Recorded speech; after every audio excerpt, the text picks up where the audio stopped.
രാജ്യത്തിന്റെ പൊതുഫണ്ടിൽ കേരളത്തിന് അർഹമായ പരിഗണന ഉറപ്പാക്കുന്ന ശുപാർശകൾ 16ാം ധനകാര്യ കമ്മീഷനിൽ നിന്ന് പ്രതീക്ഷിക്കുന്നതായി ധനമന്ത്രി കെ.എൻ. ബാലഗോപാൽ.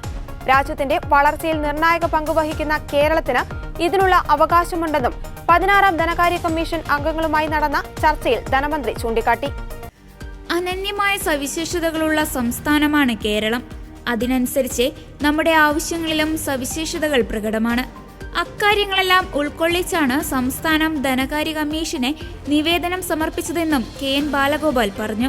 കേന്ദ്ര ധനവിഹിതത്തിൽ ഞെട്ടിക്കുന്ന തരത്തിലുള്ള കുറവുണ്ടായിട്ടും കേരളം അടിസ്ഥാന സൗകര്യ വികസന മേഖലയിലും സാമൂഹിക സുരക്ഷയിലും ക്ഷേമത്തിലും വലിയ മുന്നേറ്റമാണ് കാഴ്ചവെക്കുന്നത്.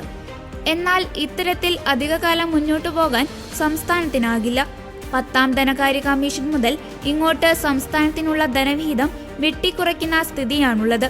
10ാം ധനകാര്യ കമ്മീഷൻ 3.88% വിഹിതം അനുവദിച്ചത് 15ാം ധനകാര്യ കമ്മീഷൻ ശുപാർശകളിലേക്ക് എത്തിയപ്പോഴേക്കും 1.92% ചുരുങ്ങി. തദ്ദേശ സ്വയംഭരണ സ്ഥാപനങ്ങൾക്കുള്ള ധനകാര്യ കമ്മീഷൻ ഗ്രാന്റിലും ഇതേ സ്ഥിതിയാണുള്ളത്.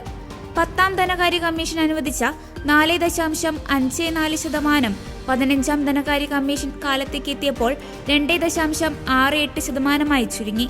കോവിഡ് സംസ്ഥാന സമ്പദ്ഘടനയ്ക്ക് വലിയ ആഘാതമാണ് വരുത്തിയത്.